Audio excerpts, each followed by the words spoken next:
Bismillahirrahmanirrahim. Alhamdulillahilladzi hadana li-hada wa ma kunna linahtadiya laula an hadana-Allah. Sholli wa sallim ala nabiyil karim wa rasulil amin ila yaumil amma ba'd. Yang terhormat Ibu Kepala SMP Muhammadiyah Kertosono, yang saya hormati Ibu Dendok Trisni Hidayati SPD selaku pengimbas CGP Angkatan 9, yang saya hormati Bapak Ibu Guru SMP Muhammadiyah Kertosono yang senantiasa Allah muliakan. Pertama-tama marilah kita haturkan puji syukur kehadirat Allah Subhanahu wa Ta'ala, yang mana pada siang hari ini kita masih diberikan kesempatan untuk menuntut ilmu bersama-sama. Salawat serta salam semoga senantiasa bercurah kepada junjungan kita Nabi besar Muhammad sallallahu alaihi wasallam.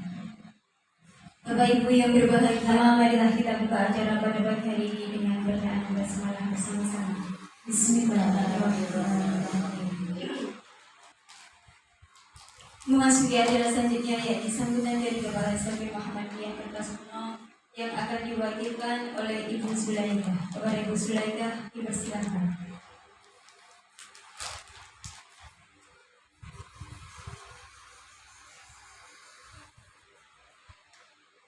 Assalamualaikum warahmatullahi wabarakatuh. Alhamdulillah wasyukurillah wa ala alihi wa ashabihi wa mawala la haula wa la quwwata illa billah. Amma ba'du. Pertama kami ucapkan terima kasih atas waktu yang telah diberikan kepada kami, Bapak Ibu Guru yang saya hormati. Kami di sini mewakili Ibu Kepala Sekolah yang pada saat ini beliaunya lagi ada kegiatan dinas luar. Bapak Ibu yang saya hormati, kami merasa terima kasih, bersyukur, alhamdulillah di antara teman-teman kita ada yang bisa mengikuti CGP calon guru penggerak, yaitu teman kita Bu Dendok Trisni Hidayati, dengan harapan dengan adanya teman kita yang bisa masuk CGP ini, kita akan mendapatkan atau tambah ilmu,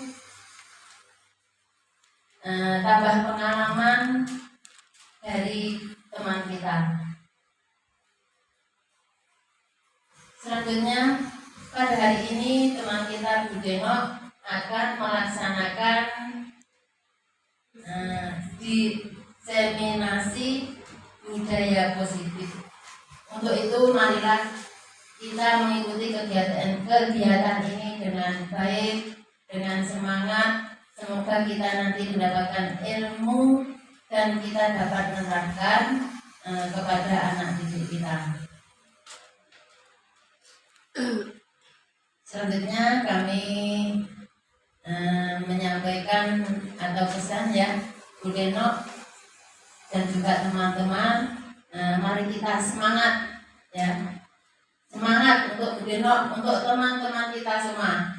Semoga di tahun-tahun berikutnya kita dapat mengikuti jejak Bu Dendok, bisa banyak teman-teman kita yang masuk ke calon guru penggerak.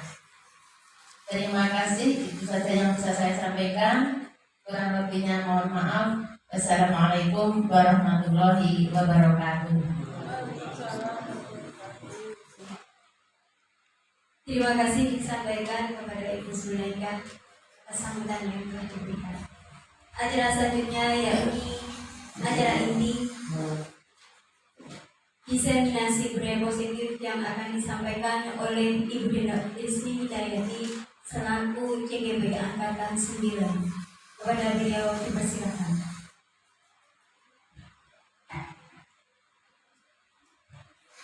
Terima kasih. Assalamualaikum warahmatullahi wabarakatuh. Waalaikumsalam warahmatullahi wabarakatuh. Alhamdulillah pada siang hari ini kita bisa berkumpul di ruangan ini dalam rangka mengikuti kegiatan diseminasi budaya positif sekolah di SLB Muhammadiyah Kertosono yang akan saya paparkan. Di sini sebenarnya tujuan utamanya adalah untuk memenuhi tugas aksi nyata saya sebagai CGP Angkatan 9 di program pendidikan guru penggerak. Tapi saya juga berharap pada akhirnya kegiatan ini bisa membuat kita menjalin kerjasama atau berkolaborasi untuk menumbuhkan budaya positif dan menjadikan lingkungan yang positif bagi peserta didik kita. Baiklah, Bapak Ibu masih semangat ya? Nah, kalau gitu kita beri tepuk semangat dulu ya. Tepuk semangat.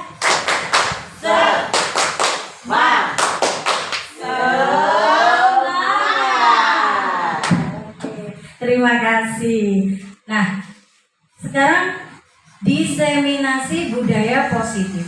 Budaya positif. Kalau kita mendengar kata budaya positif, sebenarnya apa sih makna dari budaya positif itu sendiri? Ada dua kata di sini ya. Ada kata budaya dan kata positif. Jadi budaya positif itu terdiri dari dua kata, budaya dan positif. Kira-kira makna dari budaya itu apa? Ada yang mau menjawab? Budaya, monggo. Kebiasaan, kebiasaan. Lalu positif, apa positif? Yang baik. Budaya itu kebiasaan dan positif itu adalah hal yang baik. Jadi budaya positif adalah bisa dimaknai dengan sesuatu hal yang baik yang menjadi kebiasaan kita. Nah, lalu hubungannya dengan budaya positif di sekolah. Berarti tadi sudah disimpulkan bahwa budaya positif adalah kebiasaan baik. Nah, berarti kita menghubungkan dengan budaya positif di sekolah. Berarti arti dari budaya positif di sekolah itu apa?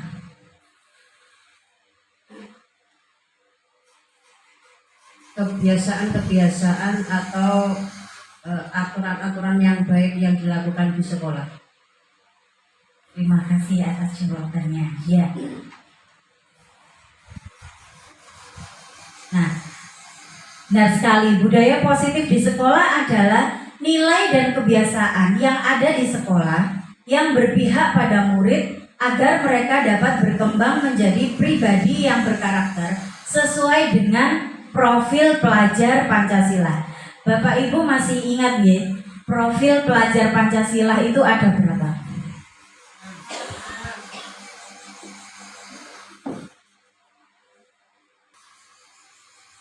Profil pelajar Pancasila itu ada 6. Yang satu beriman, bertakwa kepada Tuhan Yang Maha Esa dan berakhlak mulia. Kemudian mandiri, gotong royong, berkebinekaan global, bernalar kritis, dan yang terakhir kreatif. Terima kasih Bu Lutfi atas jawabannya. Nah, benar sekali ada 6 tadi ya. Kalau misalnya kita belum hafal, kita bisa menghafalkannya lewat lagu.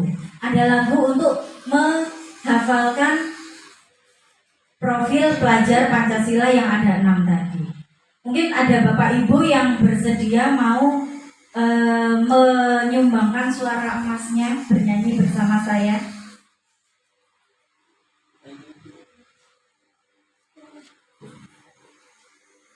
Kita sudah pernah tahu ya lagu profil pelajar Pancasila, yaitu naik delman. Liriknya diubah pelajar Pancasila.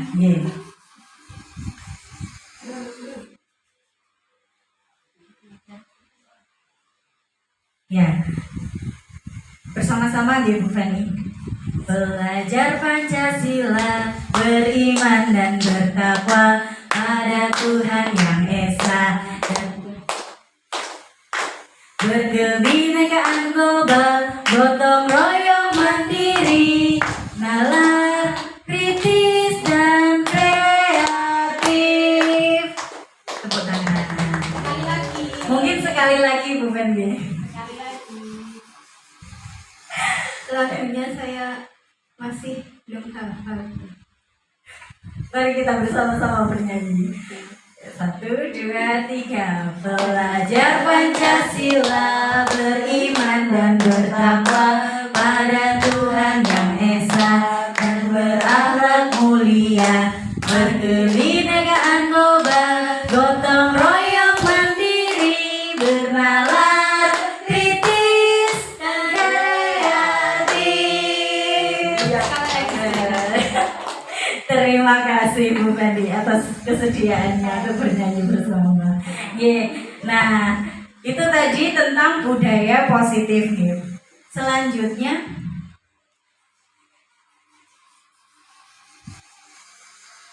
nah, di dalam budaya positif ada beberapa konsep inti, yaitu yang pertama perubahan paradigma belajar, yang kedua ada disiplin positif, yang ketiga nilai-nilai kebajikan, yang keempat motivasi perilaku manusia, yang kelima keyakinan kelas, keenam kebutuhan dasar manusia, yang ketujuh posisi kontrol guru, dan yang terakhir adalah segitiga restitusi. Nah, untuk mengetahui perubahan paradigma, kita akan mengadakan kegiatan pemantik. Kita akan bermain games. Nah, kegiatan ini dinamakan kegiatan kepalan tangan. Peraturannya adalah ada 2 orang, ya. Anda semua kan sudah berdua-dua nih. Berdua, Anda dan teman Anda itu silakan memilih siapa yang menjadi A, siapa yang menjadi B. Nah, Anda dan teman Anda akan melakukan kegiatan cobalah buka. Misalnya kalau Anda memilih menjadi A, tugas Anda adalah mengepalkan satu tangan. Coba Anda bayangkan bahwa Anda menyimpan sesuatu yang sangat berharga di dalam kepalan tangan Anda. Anda perlu menjaganya. Jadi karena begitu pentingnya benda tersebut, jadi Anda akan mempertahankannya, dan tugas teman Anda adalah bagaimana caranya untuk membuka kepalan tangan tersebut. Nah, teman Anda si B boleh membujuk, menghardik, mengintimidasi, memarahi, menggoda, menggelitik, atau bahkan menawari uang, sehingga dia bersedia untuk membuka kepalan tangan Anda. Nanti dari kegiatan tersebut kita lihat apa yang terjadi. Ya. Saya beri waktu 30 detik saja untuk melakukan kegiatan ini. Oke, silahkan. Yang bagian A siapa, bagian B siapa? Monggo. Anda bisa melakukan apa saja pada teman Anda agar dia mau membuka. Boleh.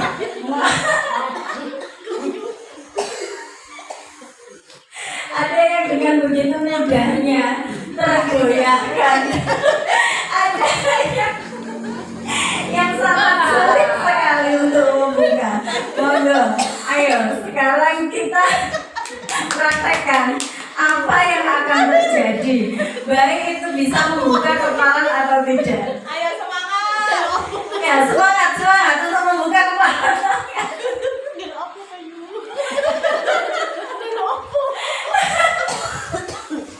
Lo gampang sih lo dibuka.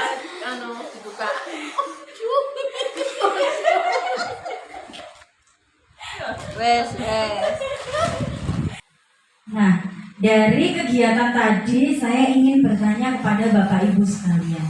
Kira-kira tadi siapa yang bisa membuka kepalan tangan temannya? Siapa? Oh, bisa semua? Bisa semua? Hebat ya. Yang B hebat, tepuk tangan untuk si B.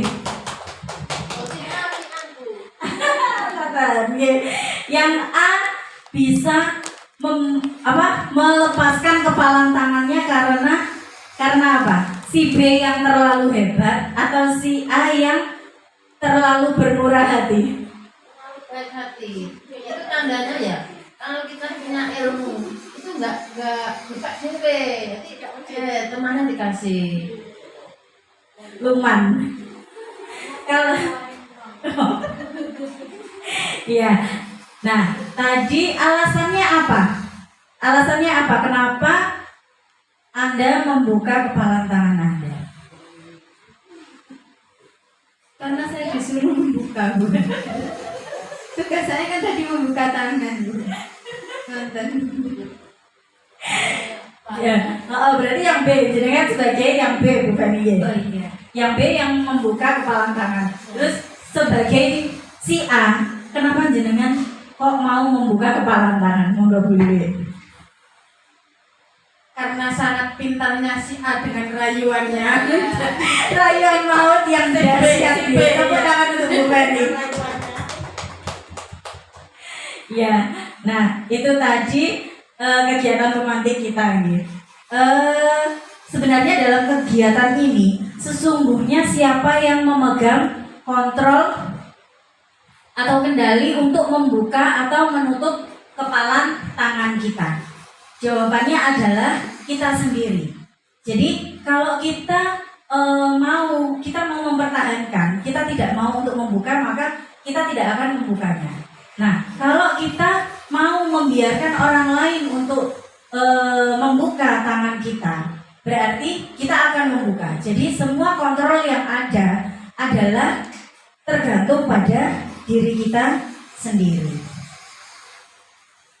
Kemudian ada perubahan paradigma belajar, atau yang selama ini sudah kita dengar adalah perubahan dengan paradigma baru. Istilah perubahan paradigma baru dalam belajar itu kita kenal 2 tahun ini ya. Setelah Kemendikbudristek kita, yaitu Bapak Nadiem Makarim meluncurkan sebuah program pendidikan, sebuah kurikulum baru yang biasa kita sebut sebagai kurikulum merdeka. Kurikulum merdeka. Jadi kurikulum merdeka itu berkaitan dengan perubahan belajar dengan paradigma baru. Di dalam menerapkan pembelajaran paradigma baru ini, guru tidak boleh lagi hanya berfokus pada dirinya sendiri. Jadi guru itu harus memperhatikan karakteristik murid mereka. Jadi pembelajaran paradigma baru tersebut itu diharapkan sebagai cara untuk mengenali kebutuhan siswa, sehingga pembelajaran tersebut dapat berpusat kepada siswa. Nah, selanjutnya psikiater dan pendidik Dr. William Gleicher dalam kontrol teori yang kemudian hari berkembang menjadi choice teori, meluruskan beberapa miskonsepsi tentang makna kontrol. Ada 4 makna kontrol yang dihasilkan oleh Dr. William Gleicher setelah penelitiannya, yaitu yang pertama, ilusi guru mengontrol murid. Maknanya apa dari pernyataan ini? Ilusi bahwa guru bisa mengontrol murid. Pada dasarnya guru itu tidak bisa mengontrol murid. Jadi murid, walaupun terlihat bahwa murid melakukan sesuatu yang diperintahkan oleh guru, tapi nyatanya guru itu tidak bisa mengontrol kalau memang muridnya itu tidak mau melakukannya. Jadi semua kontrol itu tetap ada pada murid. Seperti yang sudah kita lakukan dari kegiatan pemantik kita, membuka kepalan tangan tadi. Kalau kita tidak mau membukanya, maka tidak akan terbuka. Nah, seperti itu. Jadi ilusi, guru mengontrol murid itu adalah ilusi. Selanjutnya, ilusi bahwa kritik dan membuat orang merasa bersalah dapat menguatkan karakter. Pada faktanya, menggunakan kritik dan rasa bersalah untuk mengontrol murid menuju pada identitas yang gagal. Jadi, dengan kita membuat kritik dan membuat orang merasa bersalah itu, murid akan merasa bersalah. Jadi dia belajar untuk menyalahkan dirinya. Menyalahkan dirinya, mereka itu mengembangkan dialog diri bahwa mereka itu seseorang yang mempunyai kepribadian yang negatif. Jadi mereka itu kecewa, menganggap diri mereka itu buruk, seperti itu. Kemudian ilusi bahwa semua penguatan positif, efektif, dan bermanfaat. Dalam penelitian Dr. William Glasser, pernyataan ini itu penguatan positif atau bujukan-bujukan itu adalah sebuah bentuk-bentuk dari kontrol.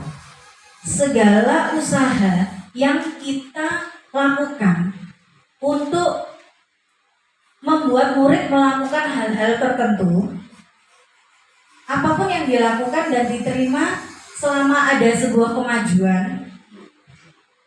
Jadi perilaku memaksa itu tidak akan bisa memunculkan sesuatu hal yang maksimal. Jadi tidak akan panjang waktunya, tidak bisa menjadi kebutuhan jangka panjang, seperti itu. Kemudian yang terakhir adalah ilusi bahwa orang dewasa memiliki hak untuk memaksa. Mungkin kebanyakan dari kita sebagai orang dewasa itu meyakini bahwa kita itu memiliki hak untuk memaksa karena kita merasa mempunyai tanggung jawab untuk menjaga peserta didik kita mungkin ya. Nah, jadi padahal itu pada saat mereka peserta didik setelah mereka menyadari bahwa kita melakukan suatu hal yang seolah intimidasi atau bujukan-bujukan untuk memaksa mereka dengan dalih tanggung jawab, itu kalau mereka tersadar bahwa mereka itu dipaksa dan sebuah pengukuran kinerja yang terjadi, maka mereka akan menimbulkan permusuhan di dalam diri mereka. Jadi orang dewasa itu tidak memiliki hak untuk memaksa, karena dalam waktu jangka panjangnya mereka akan berpikir bahwa itu suatu hal keterpaksaan dan mereka akan membenci orang dewasa tersebut. Kaitannya dengan murid adalah murid membenci guru karena sikap guru yang memaksa.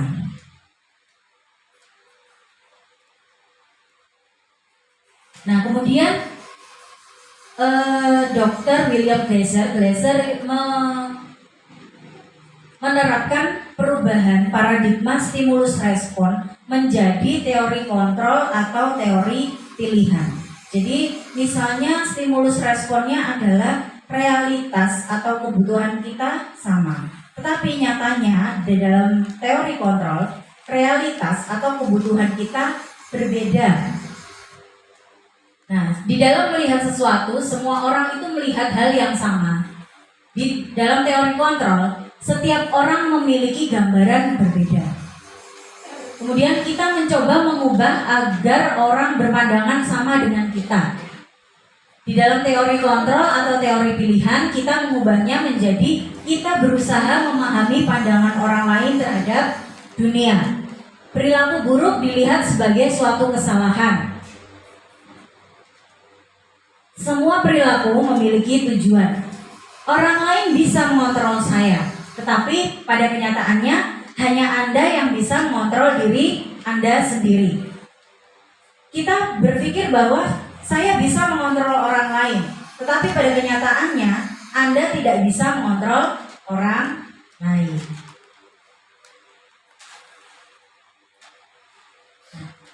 Kita masuk kepada disiplin positif. Sebenarnya makna disiplin itu apa? Disiplin itu berasal dari bahasa Latin disciplina yang artinya belajar. Namun di dalam budaya kita, makna kata disiplin telah berubah menjadi sesuatu yang dilakukan seseorang pada orang lain untuk mendapatkan kepatuhan.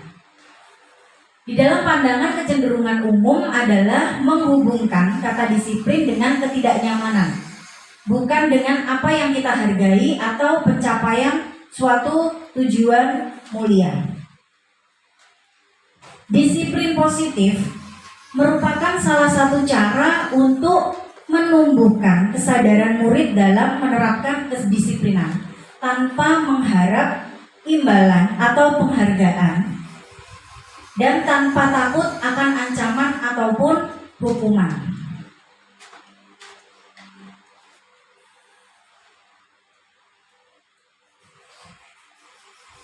Kemudian kita berbicara tentang nilai-nilai kebajikan universal. Nilai-nilai kebajikan adalah sifat-sifat positif manusia yang merupakan tujuan mulia yang ingin dicapai setiap individu. Nilai-nilai tersebut bersifat universal dan lintas bahasa, suku bangsa, agama maupun latar belakang. Dengan mengaitkan nilai-nilai kebajikan yang diyakini seseorang, maka motivasi intrinsiknya akan terbangun, sehingga menggerakkan motivasi dari dalam untuk dapat mencapai tujuan mulia yang diinginkan. Sebagai pendidik, tujuan kita adalah untuk menciptakan murid yang memiliki disiplin diri, sehingga mereka bisa berperilaku dan mengacu pada nilai-nilai kebajikan universal. Kemudian mereka juga bisa memiliki motivasi intrinsik, bukan motivasi ekstrinsik dalam melakukan setiap perubahan perilaku ke arah yang lebih baik. Nah, kemudian Gleiser juga mengutarakan teori motivasi perilaku manusia.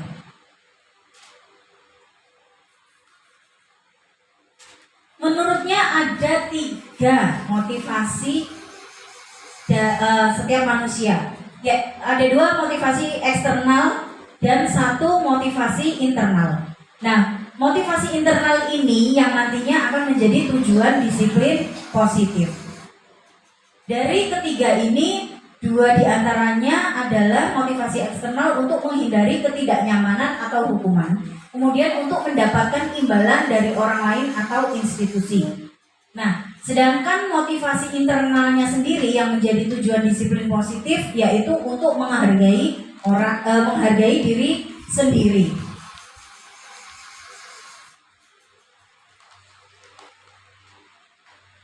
Menerapkan disiplin positif bagi siswa, seorang guru itu tujuannya adalah dapat meningkatkan kesadaran siswa dalam membentuk karakter mereka yang positif. Jadi disiplin positif itu bisa dibuat melalui kesepakatan atau keyakinan antara guru dan siswa agar siswa itu merasa terlibat dan bertanggung jawab dengan pilihan mereka, dan mereka juga bisa ikut berpartisipasi dalam menjalankan disiplin positif tersebut.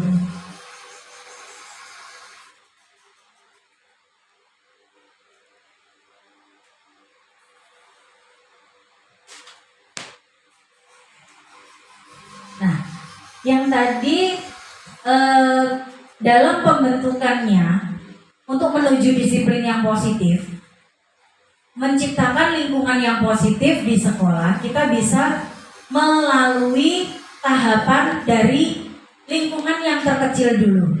Jadi sebelum kita menerapkan disiplin positif di dalam lingkungan sekolah, kita bisa menerapkannya di dalam lingkungan kelas.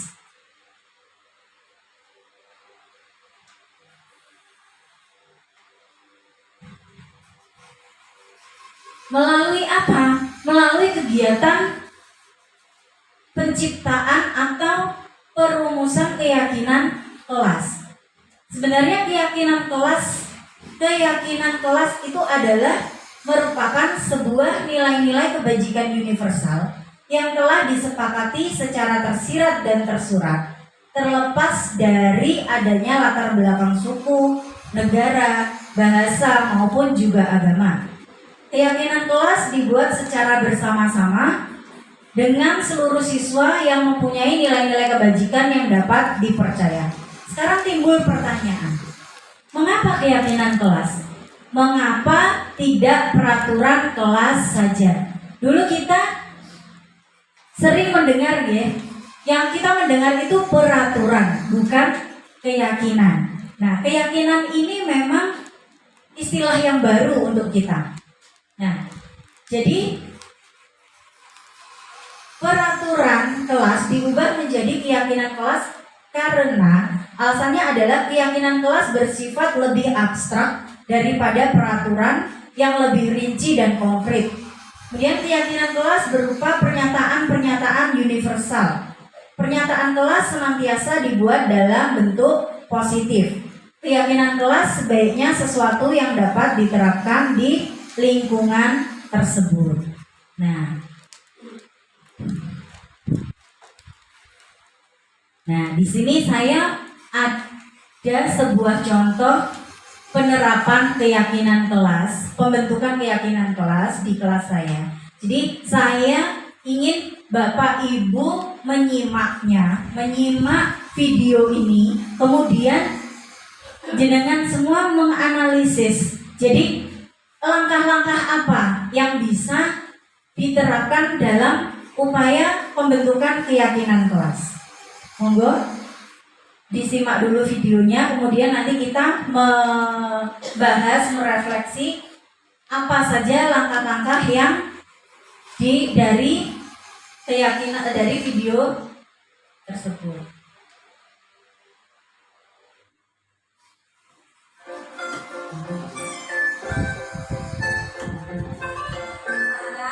Hari ini kita akan membuat keyakinan kelas. Keyakinan kelas itu apa? Keyakinan kelas itu adalah sesuatu yang kita sepakati di dalam kelas.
Nah,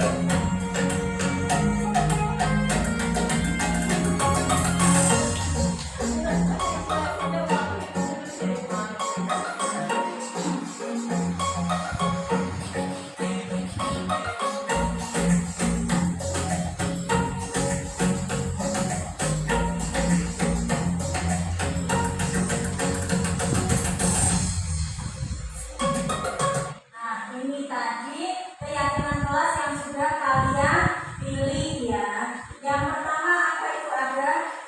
Tidak boleh bermain HP di kelas. Yang kedua, saling menyayangi. Yang ketiga, menjaga kebersihan kelas.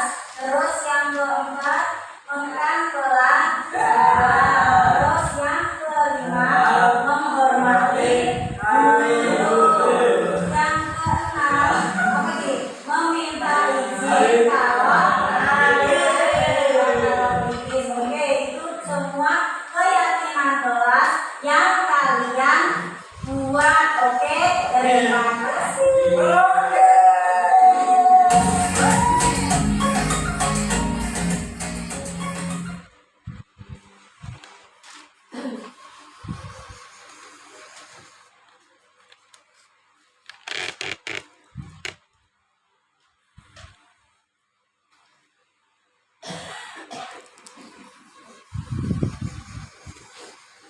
Oke, Bapak Ibu, setelah memperhatikan, menganalisa dengan seksama, dari video pembuatan keyakinan kelas tadi di kelas saya, kira-kira ada langkah-langkah apa yang bisa ditemukan oleh Bapak Ibu? Sudah ngantuk ya? Sudah sore ya? Kita tepuk semangat lagi ya? Tepuk semangat. Semangat. Masih ngantuk? Apa sudah semangat lagi? Sudah semangat lagi ya. Mari kita mau satu-satu mengutarakan kira-kira apa yang ditemukan atau kita bahas bersama? Dibahas bersama saja karena sudah sore, sudah mengantuk, jadi malas berpikir ya.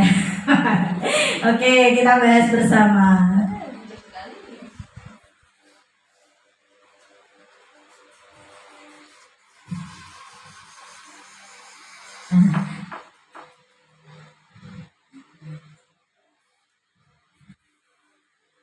Ini langkah-langkah tadi pembentukan kelas di kelas 11 dengan siswa disabilitas intelektual di kelas saya di sekolah SLB Muhammadiyah Kertosono. Yang pertama, saya menyediakan gambar yang akan dijadikan sebagai keyakinan kelas. Nah, kemudian tadi ada langkah saya menjelaskan kepada murid-murid saya tentang gambar tersebut itu maknanya apa. Kemudian saya mengkonfirmasi kepada siswa tentang makna dari gambar, apa yang mereka pahami dari gambar yang mereka lihat tadi.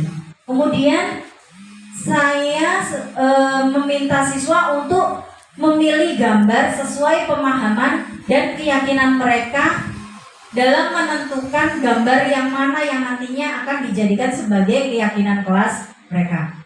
Kemudian langkah selanjutnya saya mengkonfirmasi kembali keputusan mereka. Setelah gambar itu mereka pilih, saya mengkonfirmasi kembali apakah mereka benar mau menjadikan gambar tersebut sebagai keyakinan kelas. Kemudian saya mempersilahkan siswa untuk menempel gambar tersebut di papan pajang.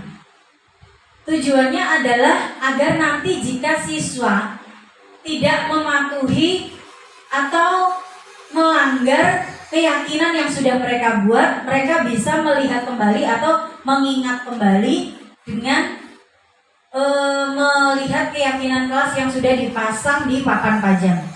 Nah, langkah selanjutnya setelah mempersilahkan untuk menempel adalah saya membacakan kembali keyakinan kelas yang sudah terbentuk. Jadi Dari gambar tadi yang sudah mereka pilih, saya bacakan kembali bahwa keyakinan kelas yang terbentuk adalah makna dari setiap gambar yang telah mereka pilih. Kemudian langkah yang terakhir adalah meminta siswa untuk selalu mengingat keyakinan kelas. Nah, karena keyakinan kelas yang sudah mereka pilih tadi merupakan keyakinan yang akan mereka sepakati bersama.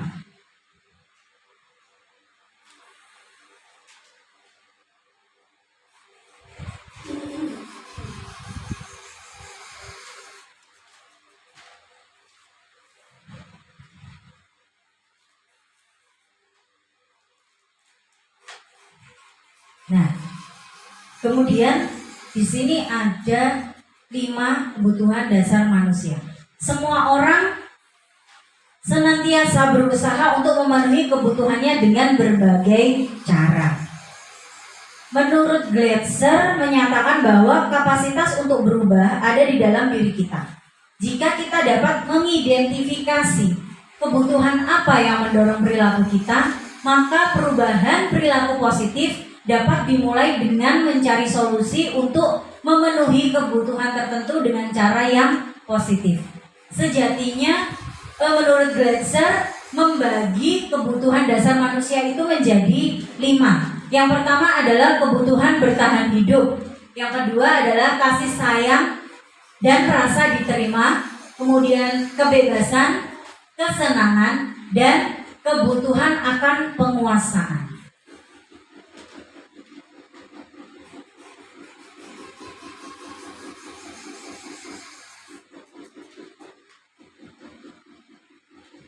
Selanjutnya ada posisi kontrol guru.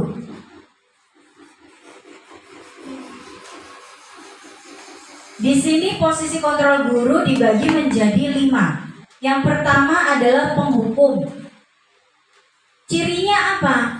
Guru sebagai seorang penghukum cirinya adalah nada suara tinggi. Bahasa tubuhnya adalah mata melotot dan jari menunjuk-nunjuk atau menghardik. Nah, itu adalah ciri dari seorang guru di posisi kontrol guru sebagai seorang penghukum. Seorang penghukum itu biasanya bisa menggunakan hukuman berupa fisik ataupun verbal. Nah, guru di posisi yang seperti ini, guru itu percaya bahwa hanya ada satu cara agar pembelajaran itu bisa berhasil, yaitu dengan cara dia sendiri. Nah, sebagai seorang penghukum. Kemudian yang kedua, pembuat rasa bersalah. Nada suaranya itu memelas, halus, sedih. Bahasa tubuhnya merapat pada anak dan lebih cenderung lesu. Di posisi ini biasanya guru itu akan berusaha bersuara lebih lembut, menggunakan keheningan untuk membuat orang lain merasa tidak nyaman, bersalah, kemudian rendah diri. Di posisi ini murid akan memiliki penilaian diri yang buruk tentang dirinya. Murid merasa tidak berharga, kemudian merasa telah mengecewakan orang lain. Jadi di dalam posisi kontrol guru sebagai pembuat rasa bersalah itu memang menanamkan sesuatu yang kepada siswa itu, bahwa siswa itu mempunyai perasaan yang tidak enak gitu. Kemudian posisi kontrol yang ketiga adalah sebagai teman. Nada suaranya ramah, akrab, dan bercanda. Bahasa tubuhnya merapat pada murid, mata dan senyumnya jenaka. Posisi guru sebagai teman itu tidak menyakiti murid. Mereka itu berupaya mengontrol murid. Jadi mengontrol murid melalui persuasif, yaitu dengan menggunakan hubungan baik dan humor untuk mempengaruhi mereka. sebenarnya posisi teman ini jika diterapkan kepada siswa itu bisa menimbulkan dua konotasi, yaitu bisa berupa positif dan negatif. Jadi positifnya bahwa seorang murid itu dengan guru menjadi temannya, itu mereka merasa mempunyai sandaran kepercayaan bahwa saya itu dengan guru saya itu adalah sebagai seorang teman. Ada kedekatan antara murid dan guru. Tapi di sisi negatifnya, jika seorang murid itu merasa bahwa gurunya adalah temannya dan suatu saat murid tersebut mengalami kesulitan tetapi guru tersebut tidak bisa membantunya, maka murid tersebut akan merasa kecewa dan cenderung nantinya mereka merasa bahwa dia tidak dibutuhkan lagi. Jadi dia istilahnya patah hati gitu ya. Patah hati karena tidak, seolah-olah dia sudah tidak mempunyai teman lagi. Kemudian yang keempat adalah posisi guru sebagai pemantau. Cirinya adalah nada suara datar, bahasa tubuhnya itu formal. Pemantau atau memantau yang berarti mengawasi. Seorang pemantau itu biasanya mengandalkan sebuah pengukuran yang pengukuran yang akurat melalui data. Jadi pemantau itu dia lebih mementingkan data. Seperti itu. Posisi ini menggunakan untuk mengungkapkan perasaannya, bisa menggunakan stiker atau catatan atau daftar cek. Kemudian yang terakhir adalah posisi sebagai manajer. Posisi sebagai manajer di posisi kontrol guru menurut Glatzer adalah posisi tertinggi. Jadi cirinya adalah nada suaranya itu tulus, bahasa tubuhnya tidak kaku dan senantiasa mendekat kepada murid.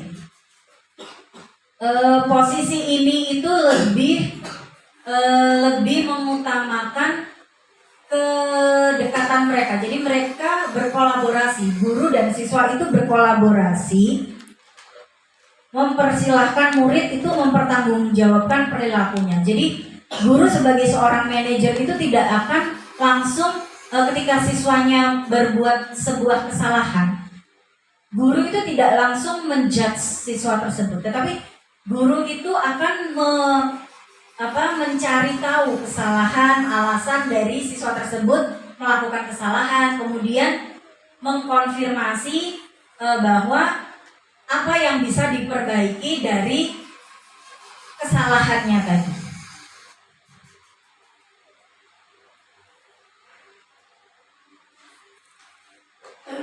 Nah, di sini ada contoh penerapan 5 posisi kontrol.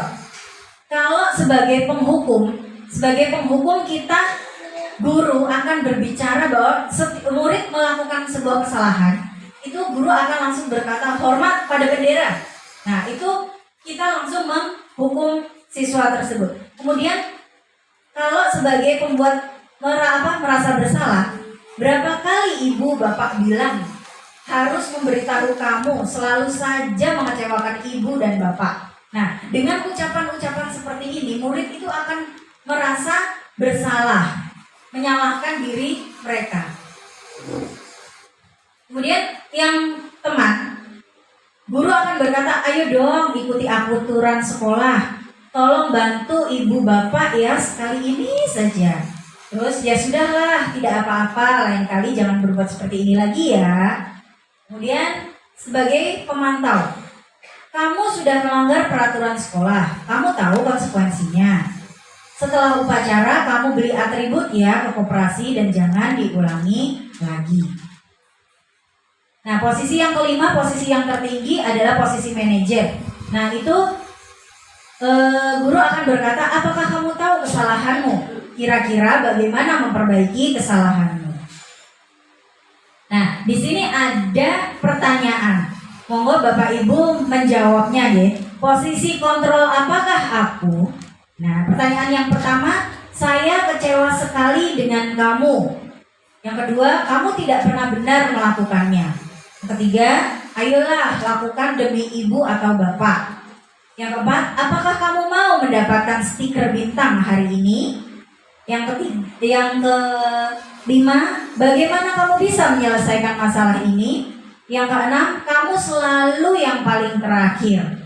Nah, dari keenam pertanyaan ini, saya mau Bapak Ibu menganalisanya sesuai pemaparan saya tadi. Kira-kira posisi kontrol apa? Yang pertama yang mau menjawab. Ya, monggo. Siapa yang mau menjawab yang nomor 1? Saya kecewa sekali dengan kamu. Kira-kira di posisi kontrol apakah aku? Siapa?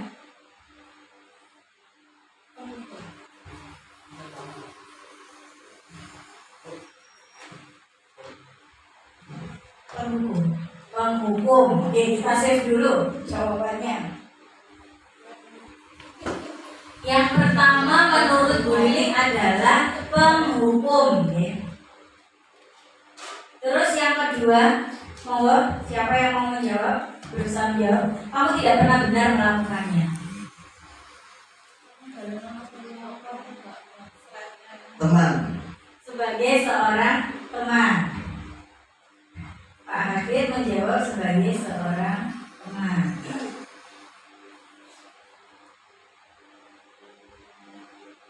Kemudian yang ketiga, ayolah lakukan demi ibu atau bapak. Saya akan mencoba sebagai teman. Sebagai teman. Bu Lutfi menjawab pernyataan itu diucapkan dari guru yang sebagai posisi kontrolnya sebagai seorang teman.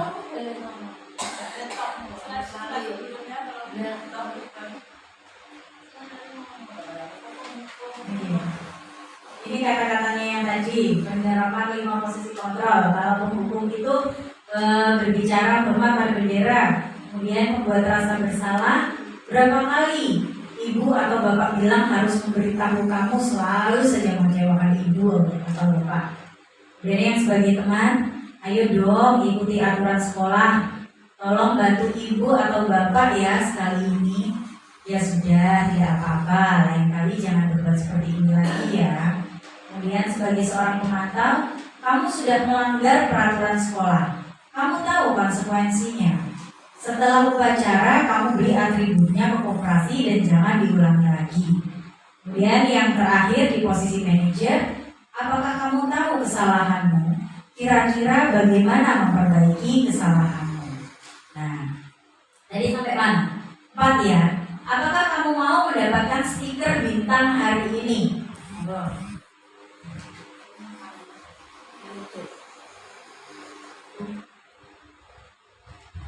Mau Bu kasih Pak? Sebagai manajer. Manajer.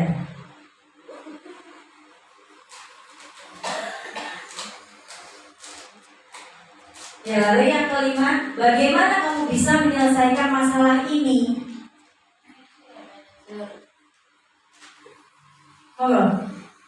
Sebagai yang muda. Manager. Sebagai manajer. Bu Feni berpendapat bahwa kata-kata ini diucapkan oleh seorang manajer. Kemudian yang terakhir, kamu selalu yang paling terakhir. Pemantau. Pemantau, pemantau.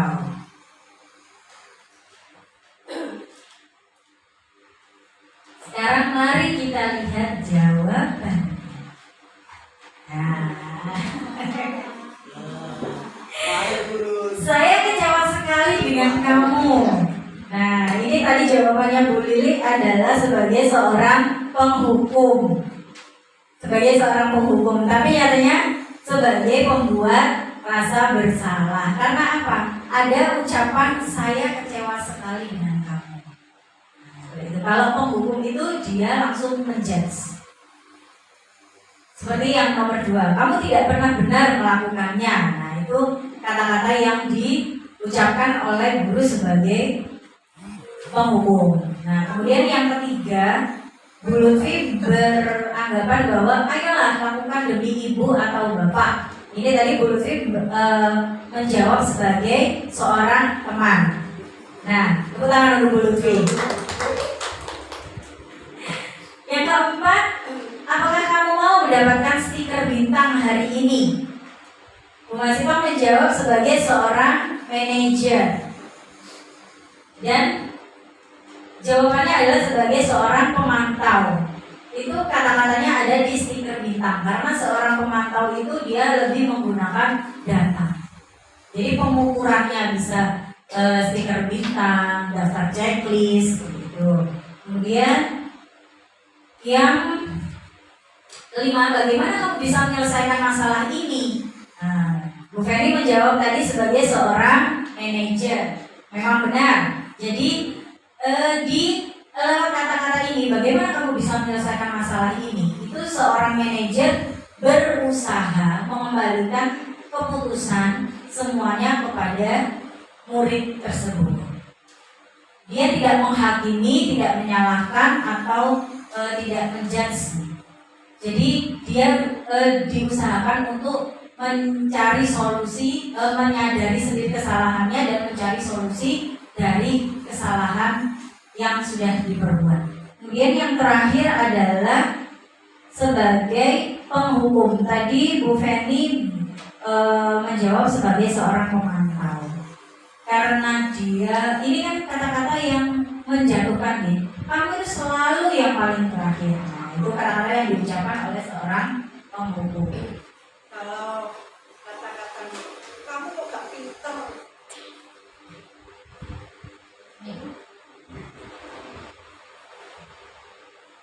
kalau misalnya ada kata-kata kamu kok gak pinter, itu termasuk penghukum atau pemantau. Jadi kalau ada kata-kata kamu ini kok nggak pinter-pinter sih, nah itu tuh kata-kata yang negatif nih. Nah, setiap kata-kata negatif itu pasti diucapkan oleh seorang penghukum. Oke, jadi itu kecenderungan ya. Coba kita refleksi diri kita sendiri. Selama ini di posisi 5 posisi kontrol itu kita banyakkan di posisi sebagai apa? Sebagai apa? Manajer. Bu Lutfi sudah menerapkan sebagai seorang manajer. Teman juga, ya. Terus Bu Lili gimana? Di posisi sebagai pemantau. Bu Masito? Pemantau, manajer juga teman. Yeah. Nah,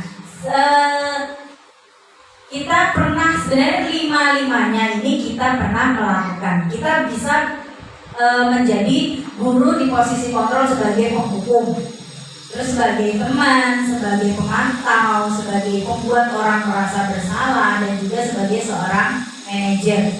Kelima-limanya ini sebenarnya sudah kita laksanakan, hanya kita tidak tahu saja bahwa ada ilmu seperti ini. Nah dari kegiatan yang tadi di 5 posisi kontrol guru untuk memperbaiki perilaku siswa, itu kita bisa menggunakan segitiga restitusi. Nah, segitiga restitusi itu merupakan langkah-langkah yang bisa kita ambil dalam membantu murid menjadi lebih memiliki tujuan, memiliki disiplin positif, dan memulihkan dirinya setelah berbuat salah. Ada 3 tahapan dari segitiga restitusi, yaitu menstabilkan identitas, validasi tindakan yang salah, dan menanyakan keyakinan. Dari ketiga langkah ini itu kita tidak harus melakukannya itu secara kaku. Jadi tidak harus urut, tidak harus berurutan. Kita boleh membolak-balikkan sesuai dengan kondisi yang ada pada siswa kita. Nah, selanjutnya saya akan menampilkan contoh penerapan segitiga restitusi.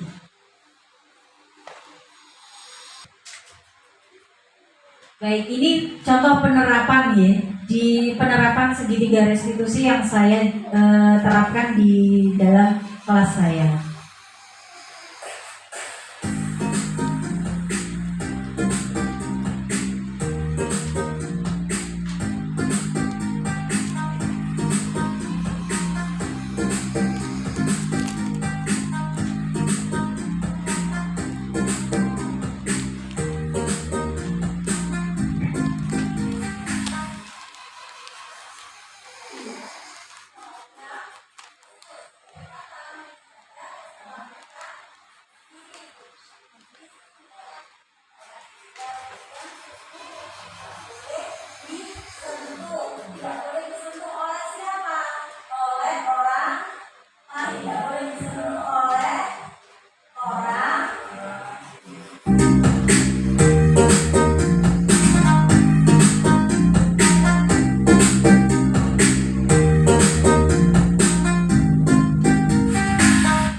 Tidurnya tadi kamu kemarin pakai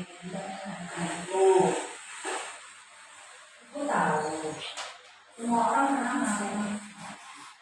Ibu tidak ingin mencari kesalahan, tapi ibu hanya ingin kita sama-sama berpikir dan mencari solusi atas permasalahan yang sudah kamu lakukan.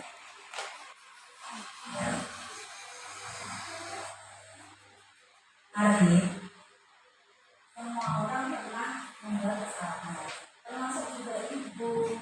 Tapi kita harus bisa mengontrol diri kita. Sekarang, mari kita berpikir tentang keyakinan kelas kita. Ingatlah kembali keyakinan kelas apa yang dulu kamu praktikkan dengan tindakanmu yang seperti ini.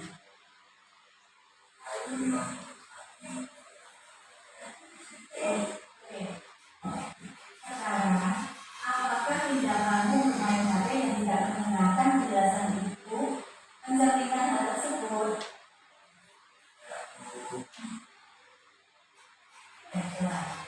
Ari, dulu ibu juga pernah berada di posisi kamu. Dulu ibu juga pernah melakukan kesalahan. Dulu ibu juga pernah melakukan hal itu. Tapi bedanya waktu itu ibu memilih untuk menunggu hingga pelajaran selesai baru membuka HP ibu. Kira-kira apa yang bisa kamu lakukan untuk memperbaiki ini? Saya akan membuka HP kalau sudah pelajaran selesai. Ibu tidak bermaksud untuk melarang kamu, tapi setidaknya kamu harus mengindahkan keyakinan kelas kita. Kamu bisa bermain HP tanpa harus mengurangi rasa hormat kepada orang lain. Maaf, saya tidak akan Ya sudah, kalau gitu sekarang kamu simpan HP kamu dan kamu perhatikan kembali materi pelajaran hari ini. Oke?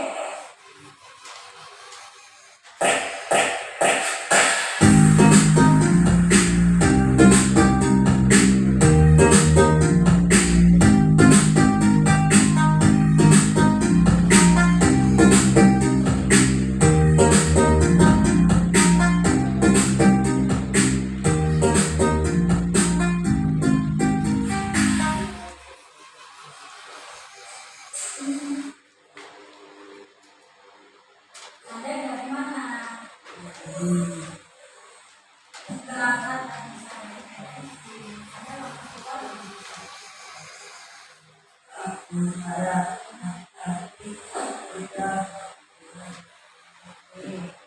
setiap manusia pasti pernah melakukan kesalahan, termasuk juga ibu. Tapi apakah kamu sadar apa yang sudah kamu lakukan tadi sudah benar atau belum? Di sini ibu tidak ingin mencari kesalahanmu, tapi ibu ingin kita berpikir bersama-sama. salah ini. Ya, Bu. Baiklah, sekarang mari kita berpikir tentang keyakinan kelas kita. Ingatlah kembali keyakinan kelas yang sudah kita buat. Kira-kira tindakan yang mau lakukan tadi sudah mencerminkan keyakinan kelas kita atau belum? Jadi keyakinan kelas kita kira-kira ada apa yang perlu kamu perhatikan? Kita harus mengerti orang lain dan diri sendiri. Lalu, apakah tindakanmu keluar kelas tadi tanpa izin mencerminkan hal tersebut? Ya, Bu. Anda itu mengerti alasanmu. Tapi sebaiknya kamu harus selalu mengingat keyakinan kelas kita. Apa yang sudah kita yakini di dalamnya. Meminta izin saat keluar atau melakukan hal itu akan lebih sopan. Jadi ibu merasa lebih dihargai daripada kamu langsung keluar kelas begitu saja tanpa memperdulikan keberadaan ibu. Maaf, saya tidak mengulang lagi. Kamu sudah paham tentang keyakinan kelas kita. Sekarang kamu boleh duduk dan jangan mengulang lagi ya.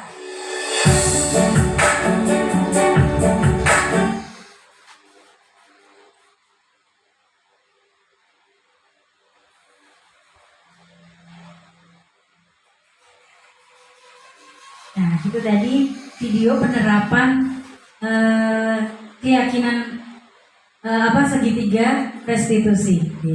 Nah, di sana ada tahap menstabilkan identitas. Tujuannya apa? Anak yang merasa gagal karena berbuat salah menjadi positif terhadap dirinya. Jadi ada kata-kata yang diucapkan guru dalam menstabilkan identitas, yaitu guru berkata, berbuat salah itu tidak apa-apa.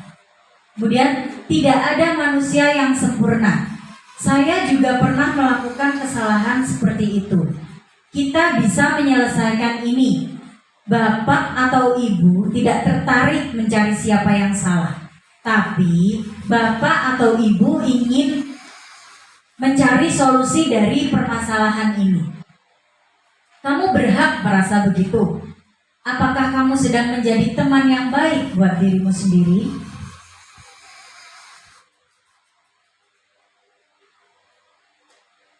Kemudian di tahap menanyakan keyakinan, yaitu menyatakan bahwa kita pada dasarnya termotivasi secara internal. Di sini guru akan berkata, apa yang kita percaya sebagai kelas atau keluarga? Apa nilai-nilai umum yang kita telah sepakati? Apa bayangan kita tentang kelas yang ideal? Kamu mau jadi orang yang seperti apa? Kemudian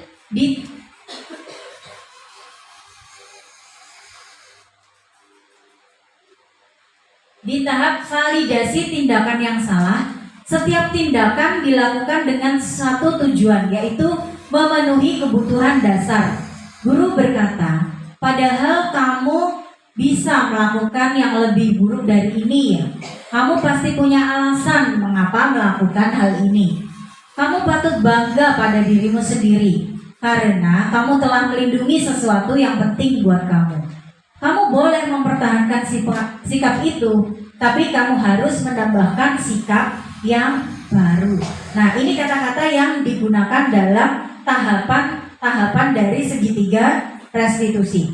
Saya yakin bahwa Bapak Ibu selama ini itu sebenarnya telah menerapkan segitiga restitusi dalam menangani suatu permasalahan yang terjadi kepada siswa kita.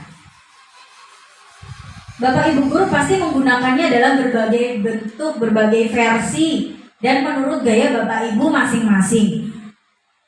Namun sebelum ini kita tidak menyadarinya bahwa kita telah melakukan sebuah tahapan segitiga restitusi. Nah, ini yang terakhir sekali ya. Terakhir sekali dari kegiatan kita di siang hari ini. Sore ya, ini sudah menjelang sore.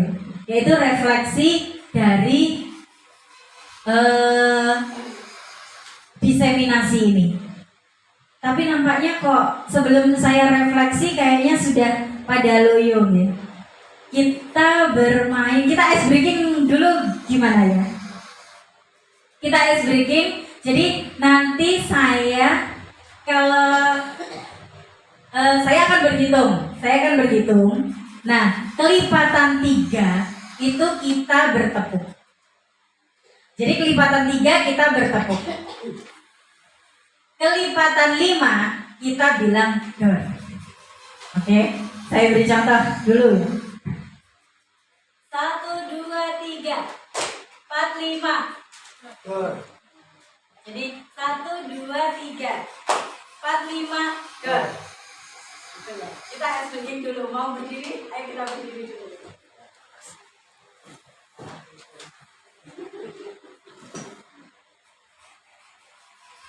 Oke, kita mulai ice breakingnya. 1, 2, 3, 4, 5, 6, 7, 8, 9, 10.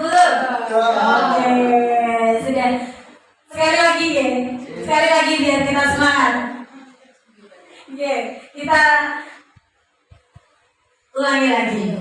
1, 2, 3, 4, 5, 6, 7, 8, 9, 10. Oke, terima kasih. Nah, yang tahap yang terakhir. Jadi refleksi dari diseminasi budaya positif hari ini adalah tujuan dari disiplin positif adalah menanamkan motivasi yang ketiga pada murid kita, yaitu untuk menjadi orang yang mereka inginkan dan menghargai diri sendiri dengan nilai-nilai yang mereka percaya. Ketika murid-murid memiliki motivasi tersebut, mereka telah memiliki motivasi intrinsik yang berdampak jangka panjang. Motivasi yang tidak akan terpengaruh pada adanya hukuman atau hadiah. Mereka akan tetap berperilaku baik dan berlandaskan nilai-nilai kebajikan karena mereka ingin menjadi orang yang menjunjung tinggi nilai-nilai yang mereka hargai atau mencapai suatu tujuan mulia. Nah, terima kasih Bapak Ibu guru hebat. Jika guru bergerak, maka Indonesia akan maju. Terima kasih. Wassalamualaikum warahmatullahi wabarakatuh. Waalaikumsalam warahmatullahi wabarakatuh. Terima kasih disampaikan kepada Ibu Dena Hidayati atas pemaparan materi pada siang menjelang sore ini.